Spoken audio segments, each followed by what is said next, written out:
అందరికీ నమస్కారం. Mister health YouTube ఛానల్‌కి స్వాగతం. నా పేరు గోమా సురేష్. ఈరోజు మీకొక రాజు గురించి చెప్పాలి. సో, ఒక ఊరిలో రాజు అనేవాడు మంచిగా స్ట్రాంగ్‌గా ఉన్నాడనుకోండి. ఎవడికి ఏం చేయించాలో, ఎలా చేయించాలో తెలుస్తది. ఒక మేనేజర్. సో, అదే మేనేజర్ ఎక్కడో లూప్ ఉందనుకోండి. వాడికి అందాల్సినవి అందక, వాడు ఇవ్వాల్సినవి ఇవ్వక ఉంటే అప్పుల పాలైపోతాడు, అబాస్ పాలైపోతాడు. సో, అలాంటప్పుడు ఏం చేయాలి అంటే రాజుని హెల్తీగా ఉండే వ్యవస్థలేంటి? రాజు చేయాల్సిన సక్రమైన విధానం ఏంటి? మనం ఈరోజు తెలుసుకుందాం. సో, ఒక ఊర్లో రాజున్నాడు. వాడికి అందాల్సిన ఖజానా ఏదైతే ఉందో అంటే పోషక విలువలు. పోషక విలువలు అందక వాడు ఎప్పుడొస్తాయి, ఎప్పుడొస్తాయి, అవెప్పుడొస్తాయి అని వెయిట్ చేస్తున్నాడు. రెండోది వాడికి అందాల్సిన ఆక్సిజన్ అండ్ లోపల బాడీ లోపల ఉండే శక్తి అది రాజు. మీ అందరికి ఇప్పుడే అర్థమై ఉండొచ్చు. అది గుండె. శరీరానికి అందమైన గుండె ఏదైతే ఉందో అది గుండె నిరంతరం పనిచేస్తూ ఉంటుంది. ఏ రోజు కూడా తను రెస్ట్ తీసుకోదు. రెస్ట్ తీసుకున్నాడంటే వీడికి రెస్ట్ అనిపిస్తాయి. సో, అందుకని అర్థం చేసుకోండి, ఇది గుండె. గుండె ఏదైతే రాజు ఉన్నాడో 4 వాల్స్ ఉన్నాయి. 4 వాల్స్ అంటే ఒకటి ఖజానా, ఒక మంత్రి కావచ్చు, భార్య కావచ్చు, ఊర్లో ఉన్న ప్రజల తాలూకా కష్టాలు కానీ ఏవైనా ఉంటాయి. ఇవన్నీ కష్టాలన్నీ తీసుకుంటాడు పాపం. ఊర్లో అప్పులు, ఆస్తులు అన్నీ తీసుకుంటాడు. మళ్ళీ నీట్‌గా మంచి సిస్టమ్ ఇస్తాడు. ఏం కాదులే, యుద్ధానికొచ్చాడు, యుద్ధానికెళ్తాడు. భార్య ఉంటది. భార్య గురించి మాట్లాడతాడు. మంత్రి గారు చూస్తుంటారు. ఏదో ఒకటి చెప్తా ఉంటాడు. అయ్యో! ఇలా కాదనుకోని వెళ్తుంటాడు. సో, ఇవన్నీ కష్టాలు ఏవైతే చెడు రక్తం ఏదైతే తీసుకోవడానికి ఫస్ట్ ఆఫ్ ఆల్ మనకు కావాల్సింది ప్రాపర్ ఆక్సిజన్. ఈ ఆక్సిజన్ ఎప్పుడైతే తక్కువైపోయిందో అనుకోండి ఆటోమేటిక్‌గా ఏమవుతుంది? రాజు మెల్లగా డౌన్ అయిపోతాడు. ఒక మోటార్ ఉంది. కింద బురద నీళ్లున్నాయి. బురద నీళ్ళు బాగా లాగుతూ ఉందనుకోండి మోటార్ పాడైపోద్ది కదా! సో, అలాగా అదే ఫోర్స్‌గా నీళ్ళొచ్చేస్తున్నాయి. నీళ్ళు చాలా ఎక్కువ స్పీడ్‌గా వస్తున్నాయి. అన్ని స్పీడ్‌గా వచ్చిన వాటర్‌ని ఆ మోటార్ పట్టుకోలేకపోతుంది. అప్పుడు కూడా ప్రాబ్లమ్. అంటే అందాల్సిన మోటార్ కెపాసిటీ బట్టి, ఫ్లో బట్టి మోటార్ 2 ఉండాలి. సింక్ ఉండాలి. అదే మనం శరీరంలో ఒకసారి బాగా రన్నింగ్ చేసినప్పుడు మీ హార్ట్ తట్టుకోలేదనుకోండి ఇబ్బంది గురవుతారు. అదే బాధలు, భయాలు, బెంగలు, సారో ఎక్కువున్నాయనుకోండి అప్పుడు కూడా ఒక్కోసారి తట్టుకోలేరు. సో, రెండిటిని బ్యాలెన్స్ చేసేది యోగా. యోగా ఏం చేస్తదంటే ఎవరైతే స్లోగా ఉంటాడో వాడిని కొంచెం స్పీడప్ చేస్తారు. డిపెండ్స్ అపాన్ అతని పని బట్టి. అదే ఒక్కోసారి చాలా స్పీడ్‌గా ఉంటారు.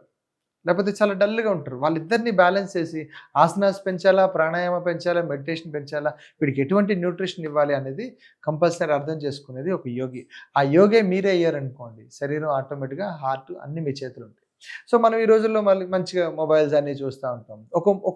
ఒక వీడియో చూస్తే ఓవర్ ఎక్సైట్‌మెంట్ అవుతాం. ఇంకో వీడియో చూసుకోండి కంప్లీట్‌లీ కామెడీ అయిపోతాం. సో, ఒకటి బాధ అయిపోతది, ఒకటి ఆనందం అయిపోతది, ఇంకోటి అయిపోతుంది, ఎంతూసియాజం పెరిగిపోతుంటది. ఇందుకు ఒక మిక్స్డ్ ఆఫ్ ఎప్పుడైతే మనకి ఇన్‌పుట్స్ వస్తే సైకలాజికల్‌గా హార్ట్ ఇబ్బంది పడతది. అప్పుడే ఆనందంగా ఉంటారు. లాంగ్ బ్యాక్ ఏముంటది? టెలిగ్రామ్ వచ్చిందనుకోండి ఏదో అయిపోయిందనిపిస్తారు. డాడ్ సీరియస్, కమ్ ఫాస్ట్ అంతే. సో, అలాంటప్పుడు ఏమవుద్ది ఊహించుకోవడం ఎక్కువైపోద్ది. ఇప్పుడు కూడా అదే. ఫోన్ రాకపోతే ఊహించుకోవడమే. అవతలోడు ఫోన్ ఎత్తకపోతే ఊహించుకోవడమే. యువర్ ఎక్స్‌పెక్టేషన్ రీచ్ అవ్వకపోతే సైకలాజికల్‌గా హార్ట్ అటాక్ వస్తది. అండ్ రెండోది ఓవర్ స్ట్రెస్ ఆఫ్ ఇందాక నేను చెప్పాను బురద నీళ్ళు, మోటార్ లాగలేదు. అట్లాంటప్పుడు మనం తినే ఆహార పదార్థం కూడా చాలా ఎక్కువ రాంగ్ అయిపోతుంది. తినే ఆహార పదార్థాలు ఏమవుతుంది? ప్రతిరోజు బోండాలే. బోండా మంచిదే అవుతది. కానీ చట్నీయే బావుంటది. చట్నీ వల్ల ఏం చేస్తే బోండాలు తినేస్తున్నాం. ఆయిల్ ఫుడ్ కంటెంట్ ఆఫ్ విపరీతంగా వెళ్ళిపోతుంది. మనం చేసే పని కూర్చొని చేసే సాఫ్ట్‌వేర్ పని. తినేవంతా hard food, high protein, high carbs, high vitamins. తట్టుకోలా మెషిను. అంత బురదైన వాటర్ తీసుకుంటే హార్ట్ ఏమవుతది? సో, ప్లీజ్ అర్థం చేసుకోండి. దానికి అర్జున టీ అనేది చాలా బాగా పనిచేస్తదని ఆయుర్వేదం చెప్పారు. అంటే కొన్ని కషాయాలు, ఆకుల తాలూకు కషాయాలు, బెరడు కషాయాలు మీకేం తెలియకపోతే దాల్చిన చెక్క, లేకపోతే పునర్నవ, శతావరి ఇట్లాంటివన్నీ ఉన్నాయి. దాంతో పాటు అర్జున. అర్జున చాలా బాగా పనిచేస్తుంటది టీ. అర్జున టీ గాని ఎక్కడైనా దొరికిందనుకోండి దానికి వేసుకోండి. కానీ ఒకరోజు తీసుకుంటే నాకు హార్ట్ బ్లాకేజ్ తగ్గుతదా? కాదు. కొన్ని సంవత్సరాలుగా అంతా బాడీలో ఇంజెక్ట్ అవ్వాలి. రక్తంలో ఇంజెక్ట్ అయితేనే మీకు హార్ట్ అనేది బాగా పనిచేస్తుంది. ఊరికే డబ్బులున్నాయని ఎక్కువ ఆయిల్ ఫుడ్‌లు తినేయొద్దు. ఏదో కాస్ట్‌లీ ఆయిల్ తెచ్చుకుంటారు. ఈ రోజుల్లో అన్నీ కాస్ట్‌లీ అయిపోయినాయి. సో, కాస్ట్‌లీ ఆయిల్ ఎక్కువ తీసుకున్నారనుకోండి వచ్చేది హార్ట్ ప్రాబ్లమ్. మీరు ఈరోజు బోండాలు తిన్నారు. గంట వర్కౌట్ చేసారా? తినండి. లేకపోతే ఆయాసం పడుతున్నారా? కంపల్సరీ ప్రాణాయామం చేయాలి. అలాగా ఎప్పుడైతే మనం ప్రాపర్‌గా ప్లాన్ చేసుకొని, మన ఫుడ్‌ని లేకపోతే మనం చేసే పనిని 2 బ్యాలెన్స్‌డ్‌గా ఎప్పుడైతే తిన్నామో సరిపోతుంది. ఓ రోజు ఉదయం మంచిగా బోండాలు తిన్నారు. మధ్యాహ్నం ఆపండి. మధ్యాహ్నం తినాల్సిన పచ్చడి ఏంది? కొంచెం ఒక రోటి పచ్చడి చేసుకోవచ్చు. ఒక కూరన్న తినేయండి చాలు. అదేవిధంగా మళ్ళీ సాయంత్రం కూడా హెవీగా తినాలి కండా రాత్రి కొంచెం పాయసంలాగా తీసుకోవాలి. మీ పని చిన్నది గదా!